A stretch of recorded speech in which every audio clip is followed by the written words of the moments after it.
Good morning, everyone. I'm Staff Sergeant Jayla Artis from the Air Force Personnel Center Developmental Special Duty Office. And I'm Technical Sergeant Monica Spearman, also from the DSD office. We have just opened our Spring 2025 DSD cycle, which runs from August to December.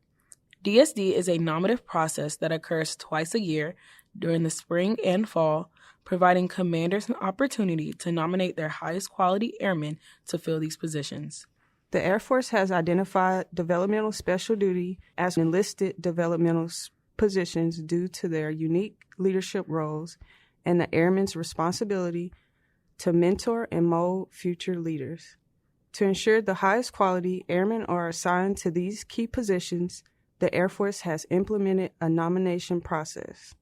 The nomination process will provide commanders, through their respective MAJCOM, an opportunity to nominate their best airmen to fill these critical positions while providing a developmental career path. Our program focuses on nominations for senior airmen, staff sergeants, technical sergeants, and master sergeants. Developmental special duties are temporary in nature and performed by airmen for a period of up to 3 or 4 years. We are here to give you the most up-to-date information on the Spring 2025 DSD cycle and answer any questions you may have about the program. Type your questions in the comments section and we will answer them in the comments. So, are you interested in DSD? Let's get to it. Here's an overview of the topics we will cover in this video. We'll start by providing a DSD program overview that includes a visual of the Spring 2025 cycle's timeline and the DSD match matrix and how this helpful tool can assist you, followed by discussion on the eligibility criteria for DSD, the commander's nomination window, and the airman's responsibilities and expectations. We'll give some of the most common reasons airmen are non-selected for DSD in the "Why wasn't I selected" portion of the brief, as well as what the next steps are if you are selected. We will also discuss some recent changes to the program and provide points of contact for any questions. If we didn't cover your questions during this presentation, we'll continue to answer them in the comments section. We'll start with the DSD program overview. The fall cycle begins in August and ends in December. Assignments for the Spring 2025 cycle will have report no later than dates of October through March of 2026. The Air Force has identified 7 special duty as enlisted developmental positions.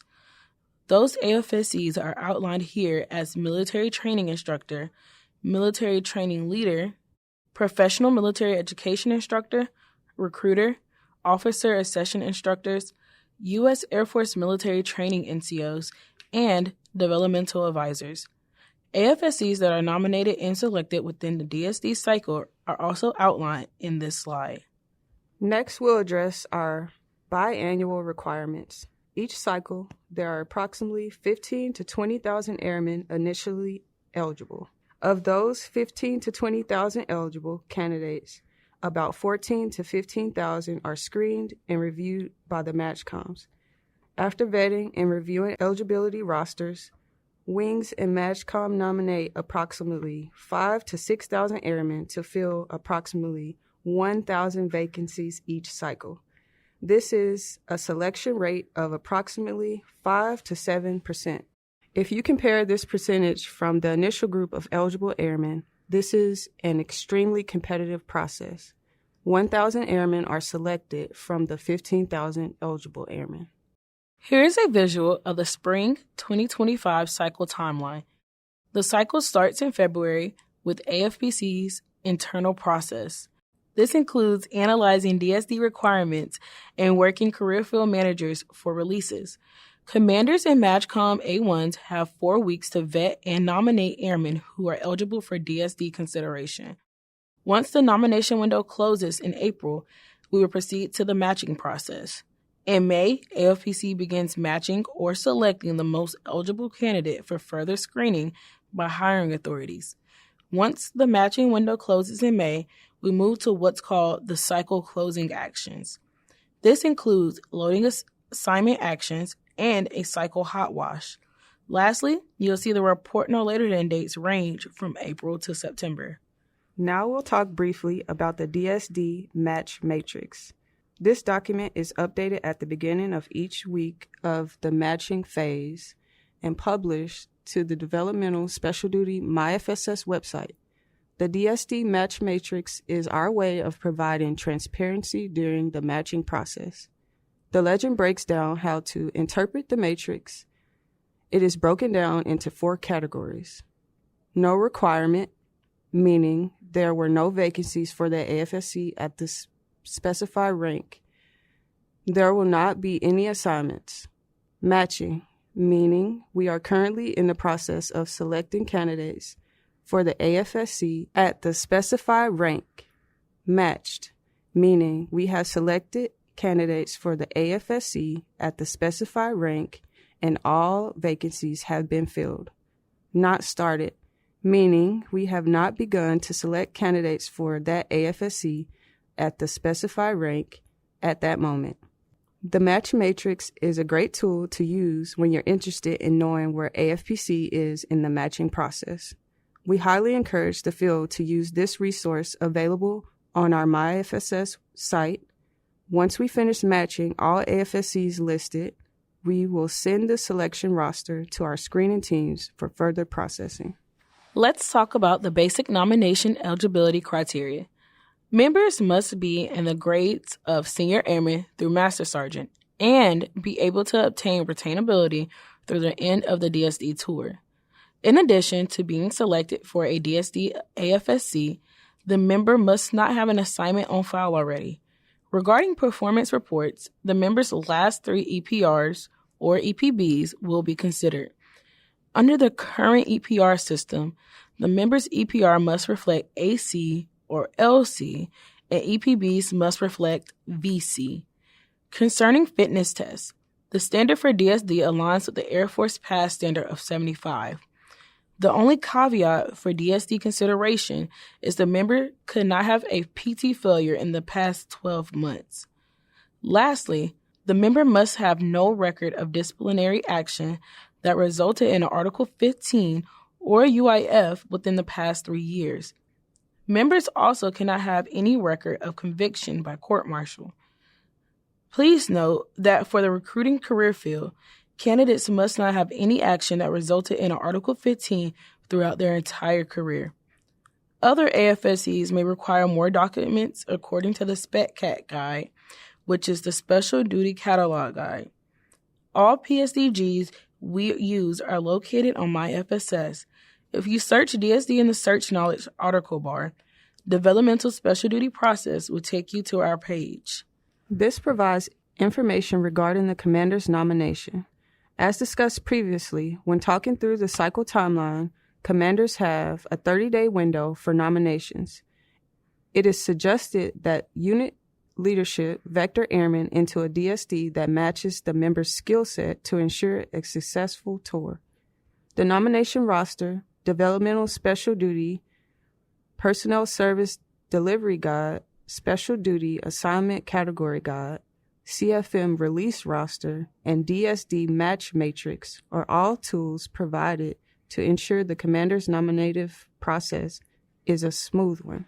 AFPC only requires 1 vector for DSD candidates, with the second vector being optional but highly encouraged. However, each MAJCOM varies, and we ask that you consult with your MAJCOM A1 to verify vector expectations. If there is more than 1 vector, they must be ranked order as primary and secondary. Once members are nominated, they will only be considered and selected within their first or second vectors.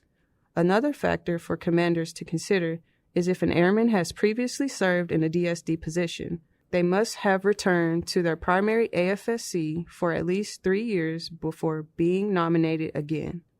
Lastly, the approval authority to remove members no longer qualified for DSD is the wing commander.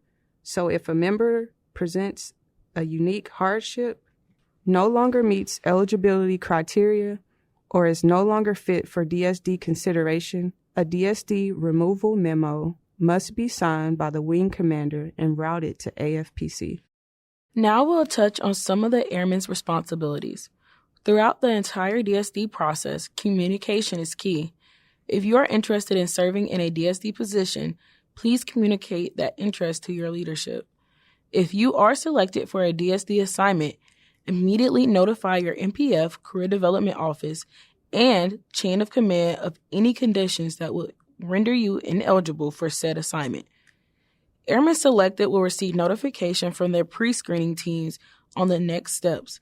Not completing Spec Cat requirement is not an option. Another responsibility of the airman is to verify your records are up to date to ensure you are being considered and screened accurately and efficiently.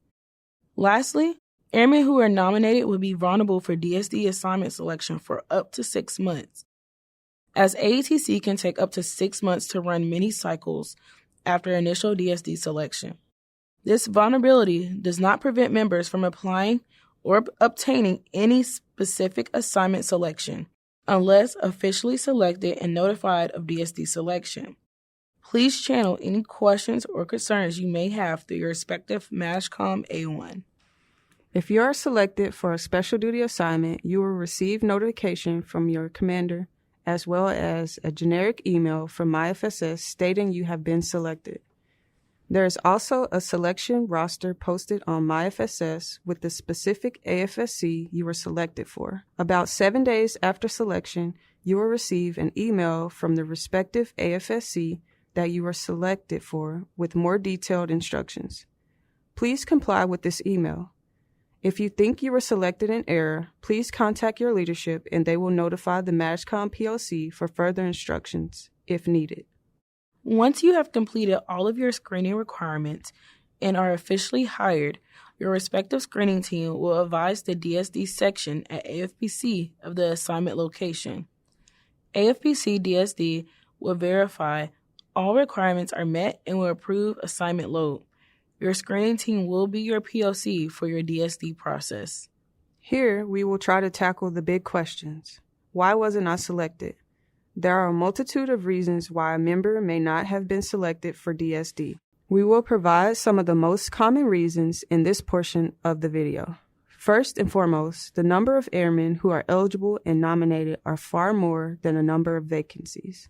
To reiterate, there can be up to 20,000 eligible members competing to fill up to 1,000 requirements. So the most frequent reason a member was not selected for DSD assignment is all requirements were filled by airmen who were more eligible based on assignment rules. Another common reason airmen may not have been selected for DSD is there were limited or no career field manager releases available. There are times when the CFMs provide limited or no releases at all. This usually occurs when their career field is critically manned. The CFM determines how many allocations can be released in accordance with the Air Force needs. The CFM releases are posted on the DSD MyFSS page. The next common reason airmen may not have been selected for DSD is higher tenure restrictions. As mentioned previously, airmen must be able to obtain retainability through the entire DSD tour. If they are unable to obtain the retainability, they will not be considered. And lastly, selective retention bonus obligations or requirements not being met. To be eligible for DSD, the member must complete at least 50% of their SRB term unless the member received 100% upfront and has completed 50% of their enlistment in their primary AFSC. We ask that the MAJCOM submit SRB waiver worksheets on eligible members during the nomination part of the cycle. If it is not received when nominations are sent, the member will not be selected. First-term airmen will verify their eligibility from their initial enlistment contract. We hope this section of the brief addressed some of the questions or concerns regarding non-selection. There have been several changes to the DSD program over the years. Some of those changes are outlined here. First and foremost, first-term airmen are now eligible for recruiting for senior airmen through tech sergeant ranks. Next, 8 Golf 000 USAF Honor Guard are now being processed through Equal Plus and require individual CFM releases separate from the cycle. Lastly, local hires, 8 Tango 200s still fall under the DSD umbrella, but the hiring process is owned and operated at the wing level. AFPC is still the final approval authority for local hires, and they require an additional CFM release that is separate from the CFM releases during the cycle.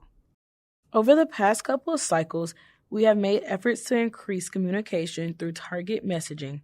There are 3 messages sent directly to all airmen throughout the DSD process.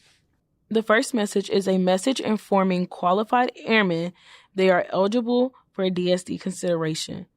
The second is a congratulatory message sent directly to all airmen who were nominated by their commanders.